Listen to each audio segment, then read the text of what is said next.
Welcome to the Innovators Book Club. In each episode, we take a well-known book on innovation, discuss it, dissect it, and see what we can learn. In this episode, we're looking at Scott Anthony's and David Duncan's book, Building a Growth Factory. Let's get started.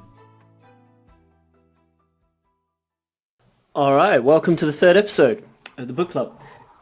Who we got on the line today? I think it's pretty international, right? So in Germany, we got Mitch. Hi, everybody. Where are you, Mitch? I'm in Bonn, just looking out of the window into the beautiful evening sky of Germany, and glad to have you guys on board here.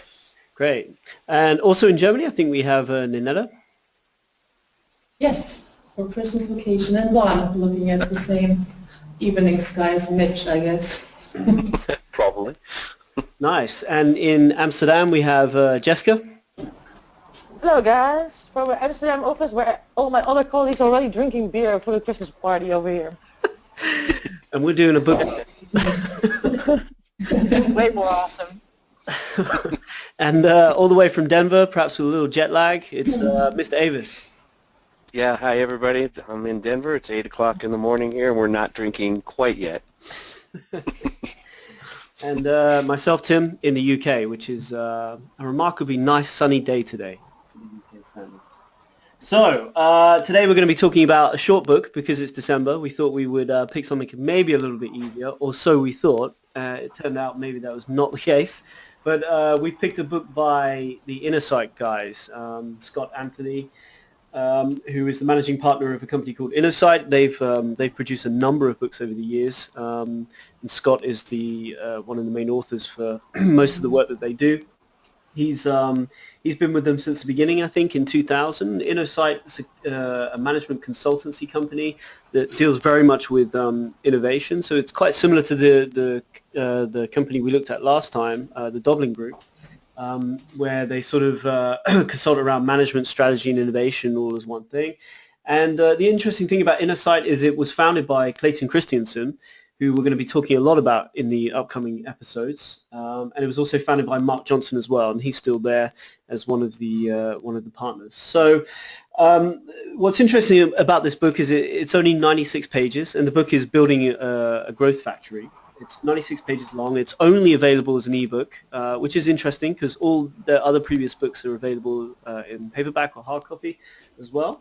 And the goal of this book is showing the four components that they believe make innovation repeatable, or how to build a growth factory, basically. So the book revolves really around two major case studies, and that's P&G and Citibank. And I think both of those have been at some point a client of Innosight's, and that's where they got lots of the background to their story. And really, it seems to me it's about lessons and guidance from those two companies on how to build a sustainable innovation system across the company. So I think probably the best way to dive into this is to look at these four components in a little bit of detail. So I'll just summarize them, and they have a nice visual in the book, which is a triangle with a centerpiece at the middle. And the centerpiece is called Growth Blueprints, and we'll come to that in a second. And then surrounding that, in the other areas of the triangle, is governance and controls, production systems, and leadership, talent, and culture. And those three elements sit around the center point of the growth blueprint. So let's take a bit of time and dive into each of these sections. So Ninetta, why don't you give us a feeling for what's inside of the growth blueprint, which is at the heart of this whole book? Sure. So the growth blueprint is, like you said, pretty much the core of the four components. And it's basically about the plan how to grow and how to innovate. And it consists of two elements. The one is the growth types, and those define the types of growth strategies that the company will pursue.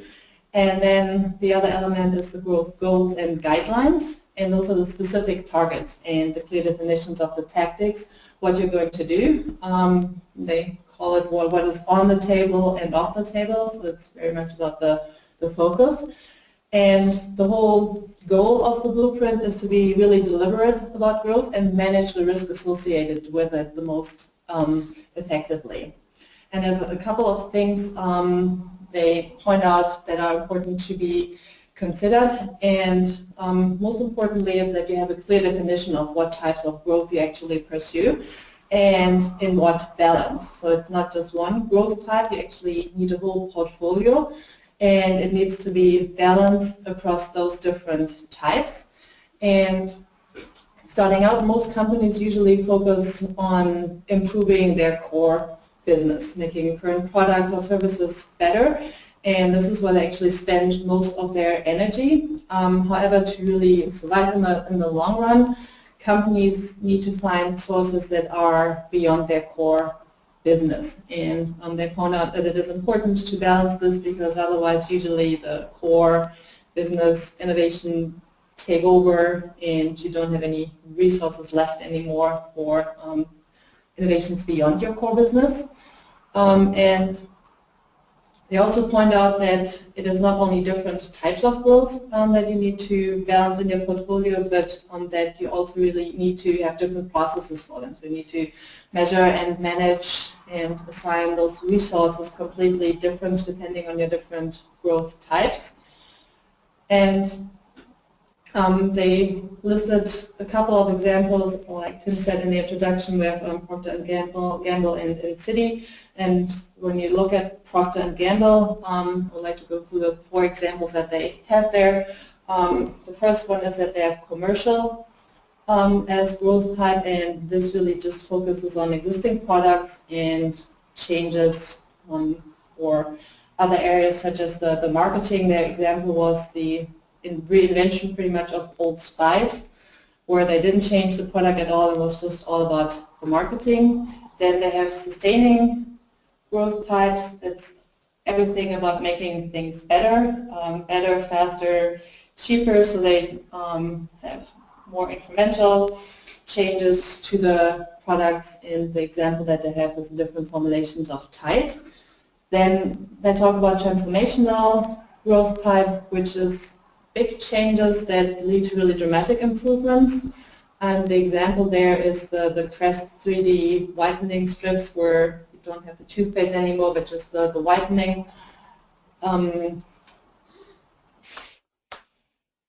Functionality is the wrong word, but okay, nobody's helping me out.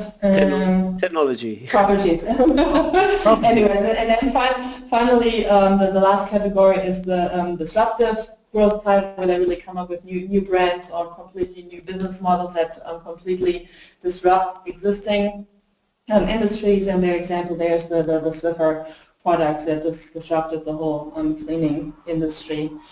And their point is that there's no one-size-fits-all growth types, so you can't say those are the growth types that everybody needs, but every company needs to define their own. And the important pieces to consider is that you have the clear definitions what those growth types are, and that you have at least one that is beyond your core business, and that all your leaders in the company really have a good understanding of those definitions and that they live by it, so that the growth types really are integrated in other management systems, and it is really in the day-to-day business. Those are the different growth types. Then beyond that, they're talking about the goals and the guidelines, and there's basically 4 different levels of goals. On the one hand, you have the overall company performance that describes the short and long-term revenue and profit goals of the whole company. And then it is important that you break that down to the specific growth type, so that you have a balanced portfolio in the end. And the 3rd level is to split those not only on the growth types, but also looking at the relevant operating units, for example, business units or different countries. And then the final level is the list of strategic opportunities. For example, some big problems to solve, or are there any game-changing regulatory changes to make sure that you really focus on what is important for the company.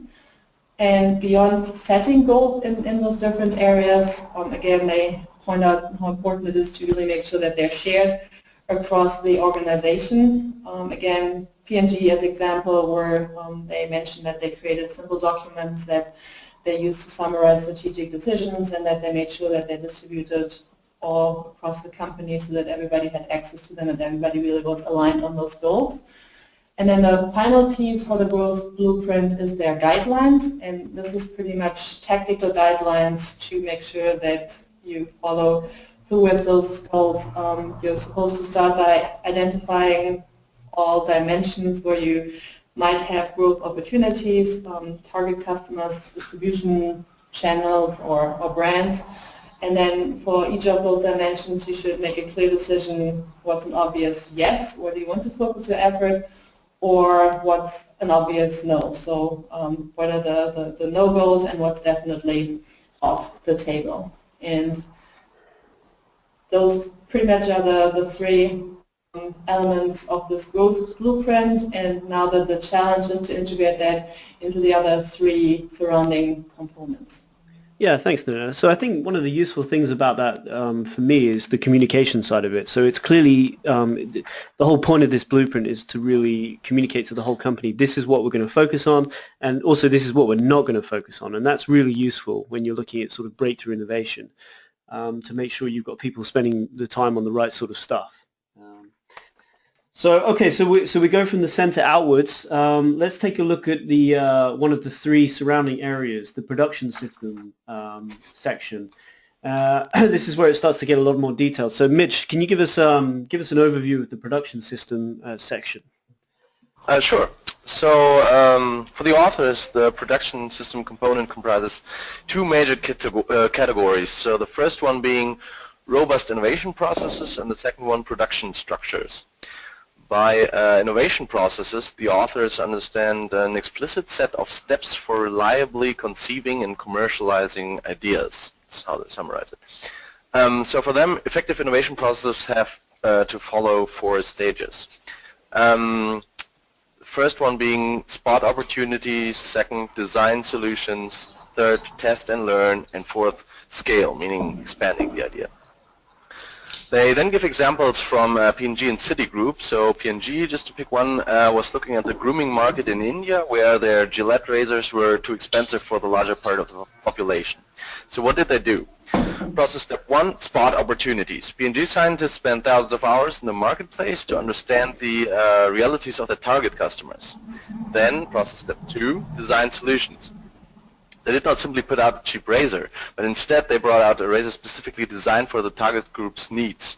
It was easy to clean with minimal water, was able to manage longer stubble since people seemingly didn't shave that often, and was still comparably affordable. Process step 3, test and learn. They conducted field tests and found out that the consumers preferred the new razor by a 6-to-1 margin. And then step 4, scale. The product went out in 2009 and became a big success. So for the authors, robust innovation processes should have 6 characteristics. They should be explicit, meaning they're documented in detail and routinely followed. They need to be gated, meaning referring to decision points within the process. They got to be customized, meaning they are specific for every growth type that Ninetta just summarized. They got to be flexible, so they allow for iterations or varying intensity in individual stages. They got to be integrated, saying that the 4 stages depicted are not to be considered as being discrete. And they need to be intertwined with the production structures, the second major category of the production systems. Now, by production structures, they understand 4 discrete functions.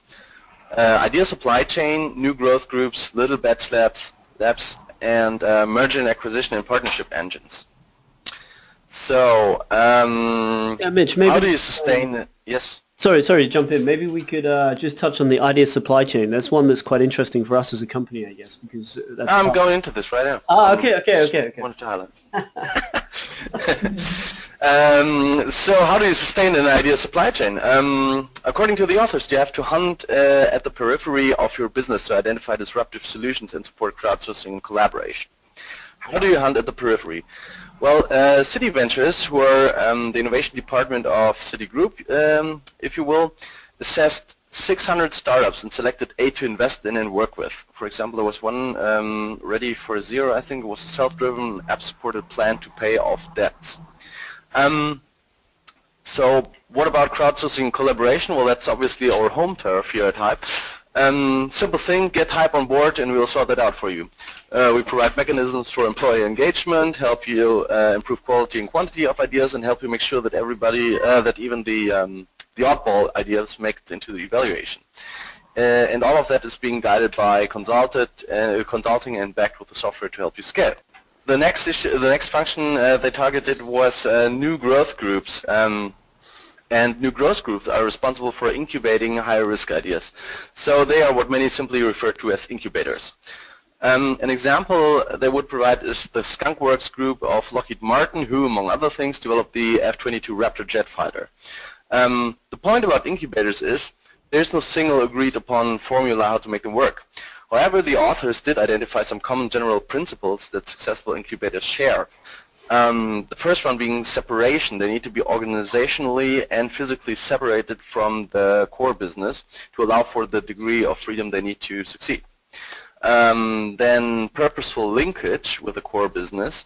So although they're being separate, there must be a process in place for how to feed newly hatched ideas into the core business, and also for how to transfer the incubator's learnings into the core business. And the third one being external orientation. Incubators obviously need to focus much more on the external world than other parts of the growth factory. Yeah, sorry, Mitch, so I had to jump out for a second there, but... Oh yeah, sure. Did you want to add anything to the idea supply chain? I just went on with a new growth groups. No, it's just interesting that they explicitly said this is a core part of the process, that you must be funneling in ideas from both inside and outside the organization. Mm-hmm. Absolutely. The key part of it. And I don't know if you're going to touch it or not, but I'm also really interested in the idea of the little bets labs. Yeah, we'll get to that right now. Okay, yeah, carry on. So that's Tim already raised the third function they are mentioning here. That's the little bets labs. So what are those? The term refers to a structured way to rapidly and affordably prototype and test ideas. One example is how a P&G team overcame internal resistance by field testing a new product, alleviating the symptoms of what's it called, irritable bowel syndrome, and thereby providing evidence for its market potential and gaining additional insights on how to market and package the drug. So P&G then standardized this process. They now call it transaction learning experiments, TLEs, where they build a little, and sell a little and see what they can learn. So these little bets labs can sit within incubators or within the core business. To be effective, they have to follow the scientific approach, basically form assumptions, define structured experiments, and then carefully analyze the results. Point is, you cannot just go out and sell a piece. And at the end, companies need to make sure that the learnings are shared and don't get lost in knowledge silos. So that was the third function. And the fourth and final function here is the merger and acquisitions and partnership engines. The authors bring Apple as an example company that is well known for its superior product. I can't believe that I just said that, however. But the related acquisitions of which are not so well known. One important factor that made the iPhone so exceptional, as Tim keeps reminding me, for example, is the gesture recognition technology that comes from the company Fingerworks. The point about acquisitions is that they can hurt your business if you are not clear about for what purpose you acquire a company. Two types of acquisitions are cited from a Harvard Business Review article. That are those are leverage my business model and reinvent my business model, rather self-explaining. However, smaller companies are obviously usually not in the position to acquire another company, but would rather look out for the right partners in their space. Well, that's it for the production systems. Just looking back onto the M&A section that you talked about, so there's Yes. an interesting statistic that came up in that. He said $2 trillion in annual investment go into M&A, mergers and acquisitions, and reportedly 3/4 of those fail one way or another, which seems absolutely astonishing. That companies are so ready to merge and acquire, but yet it's such a failed endeavor a lot of the time. But I don't think the authors really offer too much suggestion around that, right? They're just saying that's the way it is. No, not at all. But I think we'll get to that later on in our review, I guess, right? Because that's the main issue with this book, I feel. But let's maybe continue with the core components first. Yeah, okay. So, and one of the things we're starting to feel already is the detailed nature of this book. So even though they have what is on the surface quite a simple little framework, this little pyramid with these 4 sections, you know, inside of each of those is a huge amount of really sort of detailed practices and examples from Citi. But let's keep moving. Let's see what's next. So the second surrounding element is governance and controls. So Michael, how about yourself, giving us a little overview of governance and controls, what that's all about? Yeah, I'm hoping to be a little overview. So in governance and controls, there are 4 main components. Before I jump to the components, let me point out that the whole thing is it's an oversight area for actually managing your portfolio of ideas for growth. That's the whole function. There has to be a system that actually treats things differently for how you measure and manage your growth. So, because they point out that there's distinctly different types of things you're trying to do here. So the first component is, there are 4 key systems, actually I should say, of the governance controls. Idea governance systems feature distinct measurements and management approaches for different types of ideas. Portfolio tracking systems measure the full pipeline for your growth, whatever you're pulling in, whether it's external or internal. Resource allocation, I think this is something that gets overlooked a little bit, especially in our world, is that you have to be able to assign resources, and it makes a difference where you actually put your resources, whether that's financial or human capital. That's important. And then continuous improvement is something that continuously, in effect, innovates the innovation program, so reliably spotting critical bottlenecks. That's it. Yeah, okay, that's pretty simple. So just take a step back. So the beginning is the growth blueprint. So that's the what and the why of innovation. So, you know, what the company needs to innovate on and why they're doing that and setting some boundaries. Then what Mitch, you were talking about was the production systems, and that's really the ideation phase. So that's really how to generate these ideas, where to generate them, what to do with them once you have them. And then Michael, you're talking about governance and controls, and that's very much about okay, how do we align it with the rest of the business, and how do we integrate new thinking, new ideas into the existing systems that build those ideas and make them into revenue-generating systems. So, okay, so finally at the end of that, it seems to be a surrounding point around leadership, talent, and culture. Jessica, maybe you could just give us a summary of what they're talking about there in the last section of the book. Yeah, because you started the story about why and how, but the most important question is also who's going to do it in the end. So as most managers nowadays will tell you, the most important resource of a company is people.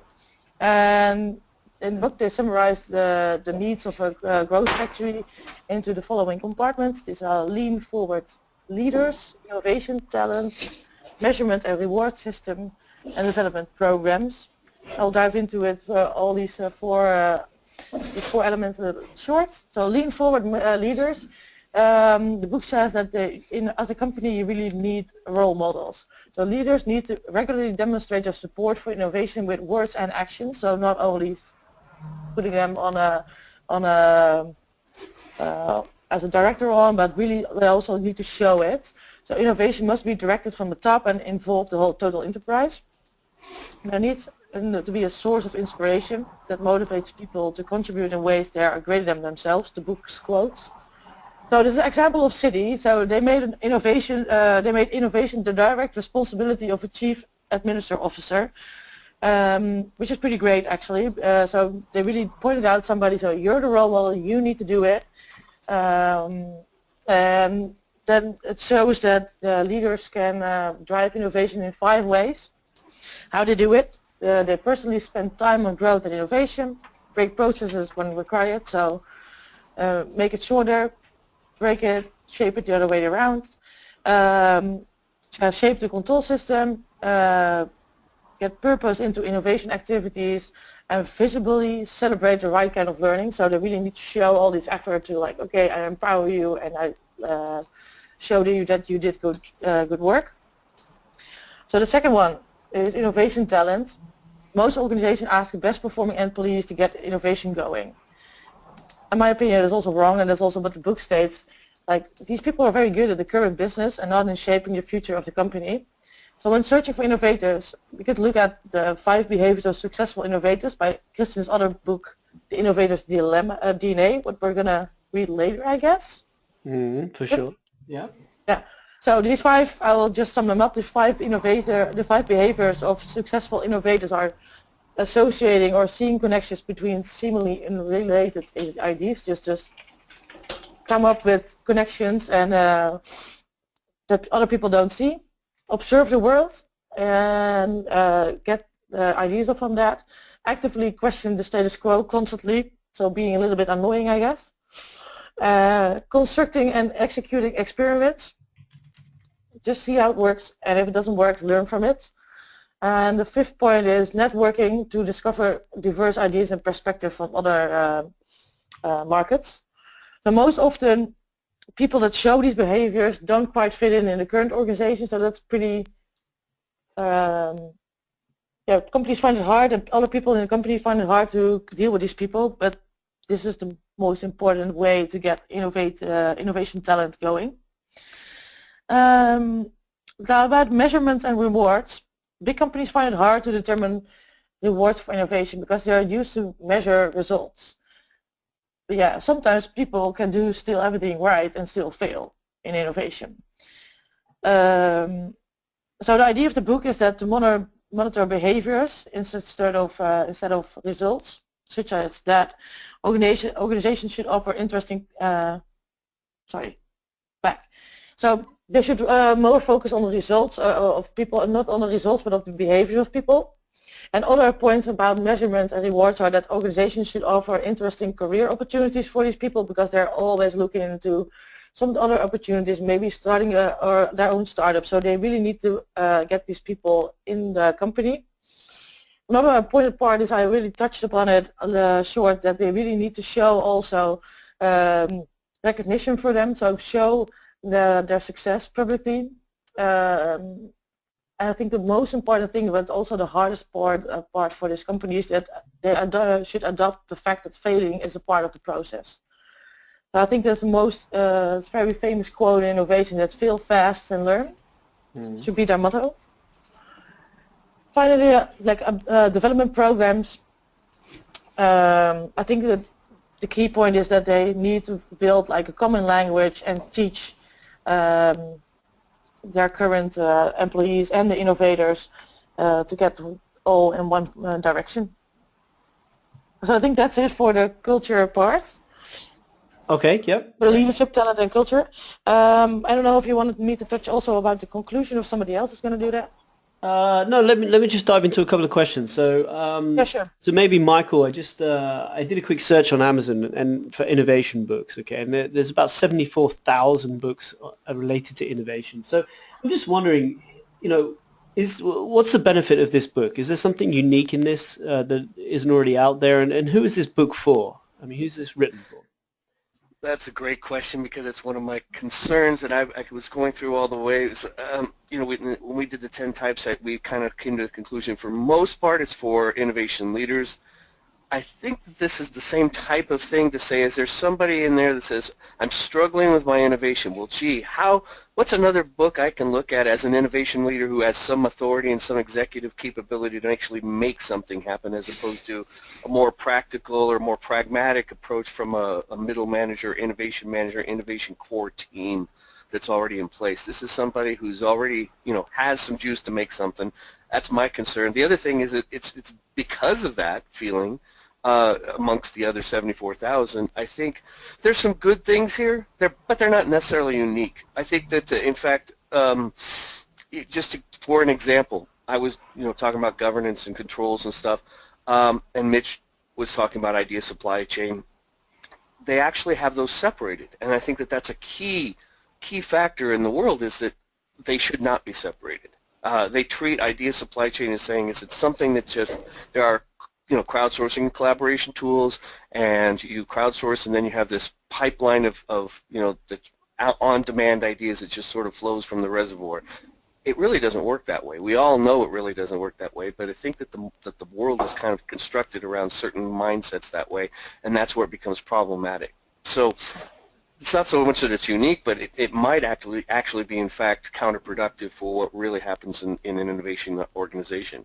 Yeah, and I do wonder if the audience for Innosight is really the senior level, C-suite people in large organizations, because the book is very much geared towards the P&G and the Citi case studies. And I wonder, Ninetta, do you think that that is a problem for this book? I mean, when we compare it to the 10 types, for example, that had tons and tons of examples. Some of them were micro examples, but they were still quite useful. And the other thing about the 10 types is that anyone could start with that. So you could be a very, much lower level manager and actually get a lot out of that book still just through innovating the way that you think about problems. Whereas this book is really, it's like, it's a much more detailed program for somebody that's, say, trying to implement innovation across a whole company, a 100,000 person company. Do you think it suffers from that perspective, Ninetta? Well, I thought also that it's very much focused on the senior innovation leaders, and that you need to be really, really senior to benefit from it. With the examples, I like that they had those two detailed examples, but sometimes it was difficult to come to the point where I was thinking, okay, so what would a different company actually do with this? They said that this is a really, really complex framework, and they focus on, okay, it's nothing that you can come up with overnight, and in the end they try to provide, I think it was 3 steps how to get started, where just think about your growth initiatives or growth areas was like something you can do in the afternoon, and then defining really or looking at your current state, and then build a roadmap on where you could go with this book, that it takes 6 to 10 weeks, and then look at a couple of projects that are successful. I think they call them demonstration projects. So this kind of focused it and made it feel like a little bit more hands-on and not really overwhelming, but I thought there was a lot in there to take in, and it was not just like, oh, it's 96 pages, but very many lists and different concepts and ideas that were not that easily just to use it in day-to-day business for an innovation manager, for example. Yeah. So Mitch, I think you had something. Can I add on that or not? So sorry, Jessica, go ahead. I would like to add on that. So I think that the book is more for, I think it's more like for a small set of elite companies, like they're very big and they're able to create these environments where innovation is repeatable. So for me, this book is more like unique world, that perfect world that everybody, you just follow these steps and implement, and you have all the time and money, and you can assess like smaller teams, because I think that's one of their recommendations, like to start building a team that focuses on this, and I think that's only relevant for like bigger companies. And for example, for my part of like the leadership, talent, and culture part, I think this is great. I think this companies should do it, of course. Awesome. But I think what the biggest problem is for now that we see in like middle management, so that's why I also think that's more for a higher level.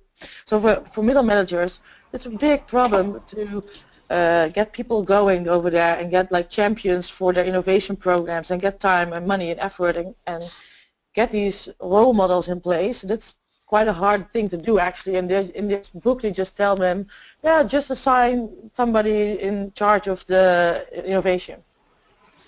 Like it's super easy. And I think that's, for me, it makes it more like, okay, this is the ideal world, and then we need some book like more, maybe the previous one or another book that's more hands-on also for middle management. Yeah, absolutely. I think, Mitch, maybe you had a point on this you wanted to bring up.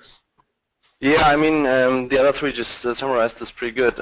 I think the problem is that really only a few people have the power to actually implement such tremendous changes they're talking about. It's like build an incubator, be a lean forward leader.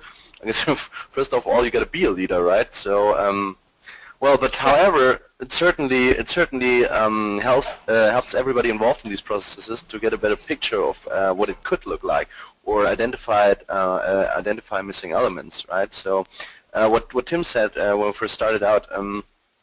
I think that's pretty true. It helps to communicate the whole idea. Not much more though, because I mean, there's nothing I would really disagree with them, but some parts of the advice just seem to touch the challenges only on a very high level. So this is, of course, at least partly due to the overall length of the book, but that in turn raises the question how helpful such a book is after all. So an example is the robust innovation processes. As we at Hype know, right, there's so much more to say about idea generation and how to deal with submissions effectively and efficiently, and all they say basically is address the customer experience and design a business model to sell the idea. Well, thanks for that. But here the 10 types of innovation were just the book we discussed last time that offers just so much more step-by-step instructions and advice in much greater detail, and it's just much more helpful even for small companies, small innovation teams. And like I said, although I wouldn't disagree with these guys, and although it is certainly valuable, it's nothing specific, nothing special in this innovation book market, and I think you can do without. Okay. Maybe one of the useful... It's not nothing new. Right.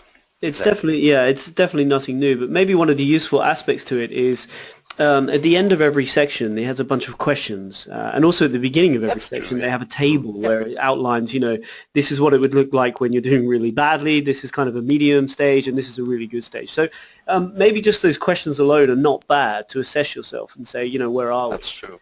And I wonder, right at the end, there's a section, a concluding part where he says, okay, I realize these are P&G and Citi examples, and these are absolutely huge, maybe unobtainable examples, but for most people. But there are 3 things you can start with, 3 of the most important things. One is building a common language, which I totally agree with, and I think that's really a great place for anyone to start, and saying, what does innovation mean to us? What does it mean to our company? What are we looking to achieve? And then try not to worry too much about what Apple's doing, for example. You don't have to follow in those same ways. And then the second point is assess your current state and build a roadmap.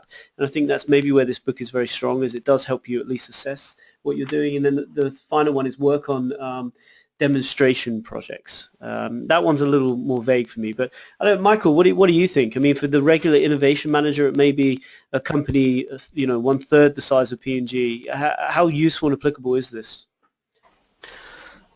Yeah, thanks. Actually, I think it is. I was going to say too.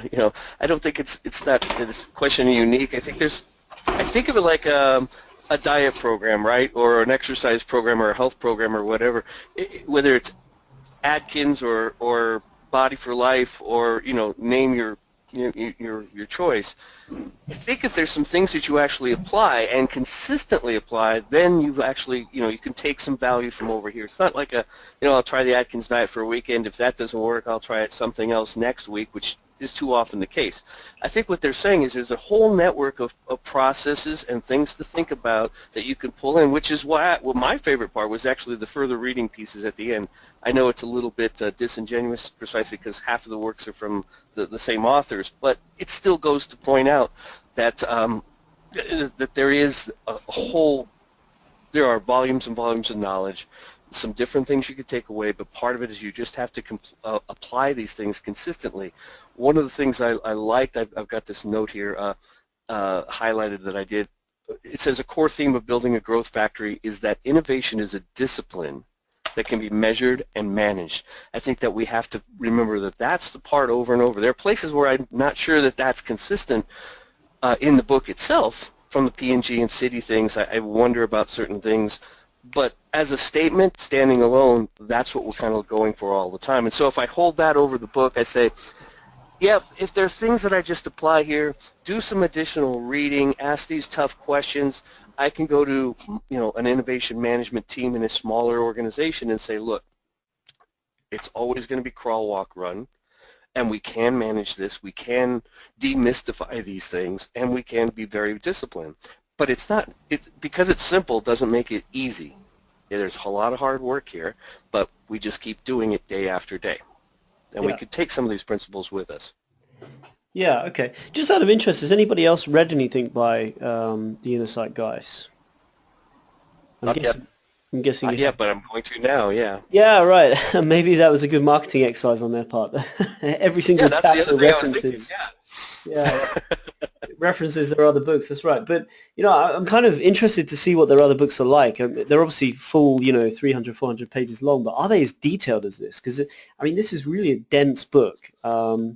Maybe it's not as fun as some of the other books that we've already touched on. But okay, so to pick up on your point there about innovation as a discipline, there's another theme that just keeps coming up in every contemporary innovation book, and it's this idea of the lean startup, the experimentation, short cycles, Exactly. failing fast.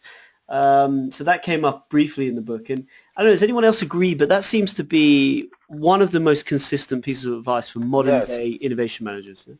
For me, that was actually astonishing to just read it again, and it seems to be very consistent, and it totally makes sense to me. I mean, Reese already got me with his book, so I was convinced by then, but it comes up and up again and again, and this is definitely something innovation professionals have to look into. Well, the interesting thing too, Reese's book was basically first. This book is a 2012 ebook. We're now 3 years in, and you know how innovation is. Everything should be faster, faster, faster, and yet it still seems to be applicable. This is where, even in large corporations, what we talked about in 10 types, these lean startup type of environments inside corporations now that we're seeing more and more. Yeah, and actually to that point, the examples they give of the blueprints that Minetta spoke about from Citi and P&G, they're basically mimicking what McKinsey has been saying for a long time about the 3 different horizons. Always be looking, be dealing with what you have right now, but be looking out broader and then out really far at transformational or disruptive innovation. So it seems really hard for companies to really adopt these basic principles of thinking about innovation. So okay, all right. Well, let's kind of bring it into a close a little bit. Would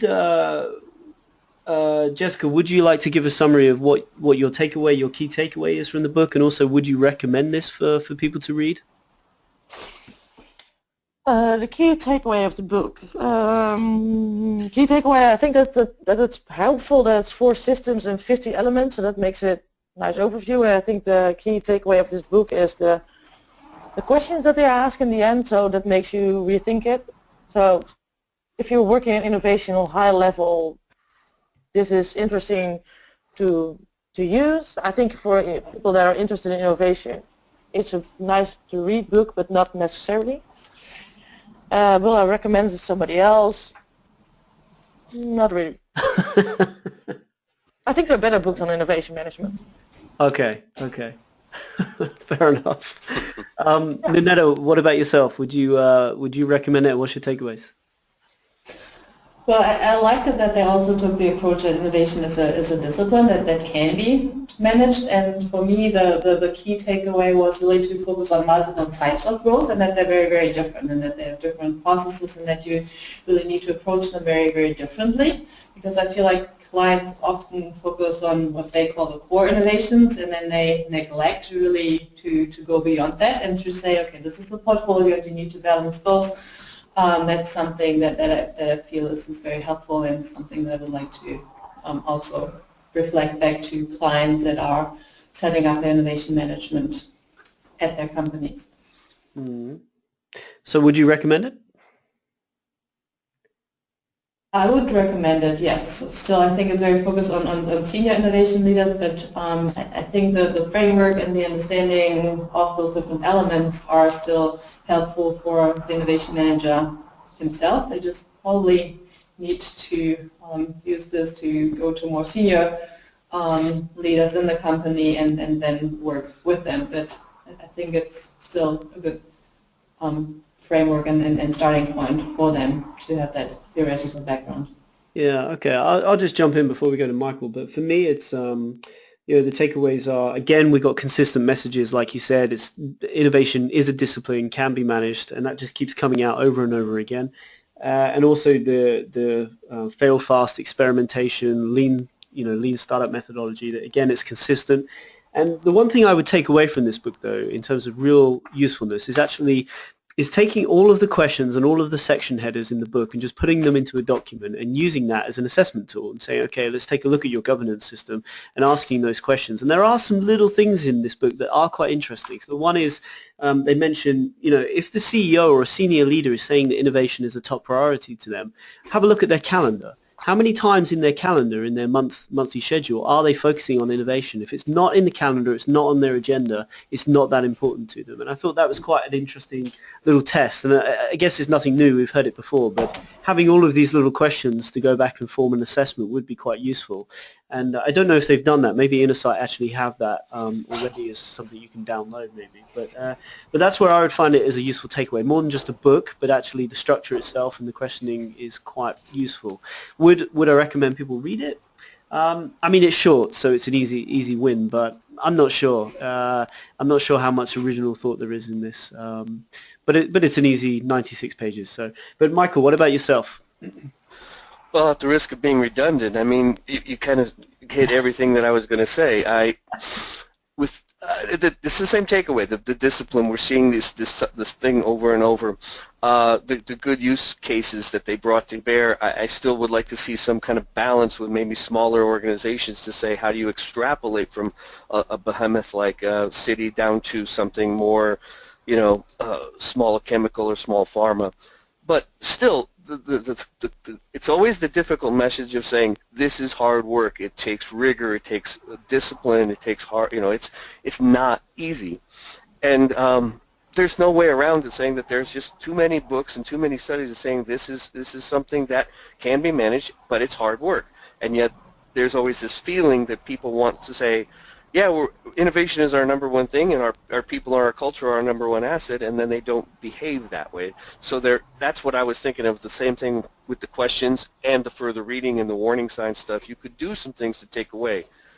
That means, from a recommendation standpoint, I would only recommend it in a caveat that if I'm talking to somebody senior who may be lost or maybe saying the right things but not doing the right things, if there's that opportunity for a conversation, say, you should look at this little book. It's a short read, and maybe even just focus on the key elements, and especially, like you'd say, the diagnostics that you could actually look at.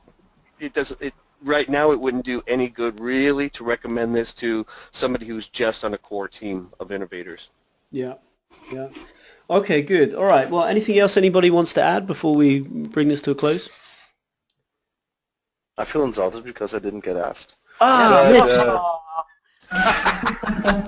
You can tell it's Chris. It's all been said and all been repeated, and for the sake of our audience, I'll not repeat it again. But regarding recommendations, there's simply no reason not to recommend it. It's cheap and short. But it's certainly not the best book I could recommend. And we're new at this in the sense that we've only done 3 podcasts. I mean, we've all read tons and tons of innovation books, and that's starting to come out more and more too as the framework behind our conversations. The one thing, can I add this, Mitch? I don't want to take your spotlight. What? I have one more thing. Yeah, bring it to the table. One more thing that I forgot to mention is that the other thing I noticed was, even though they use P&G and Citi as their major case stories, they don't really make use of stories in the way you think of them. Telling stories, seeing these stories. How do you share these stories for that extrapolation? That's what I think is one of the other things I was missing. I wanted to point out that if you say this with P&G, how do you extrapolate it to, a small pharma? So, stories. Where are the stories? Where are the stories? And actually, to contrast, like you said, we all read a lot of innovation books, right? And one that I read several years ago that's a good comparison to this is Unleashing Innovation, How Whirlpool Transformed an Industry, I think.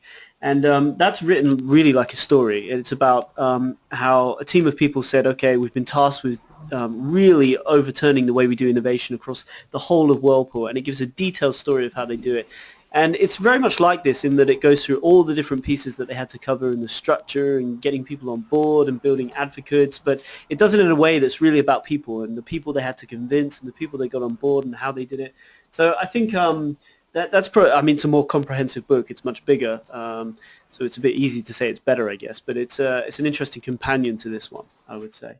So Mitch, I feel really bad about that. Sorry, but it's Christmas. I guess we're all ready to go drink, so we're a little fast and loose on this one.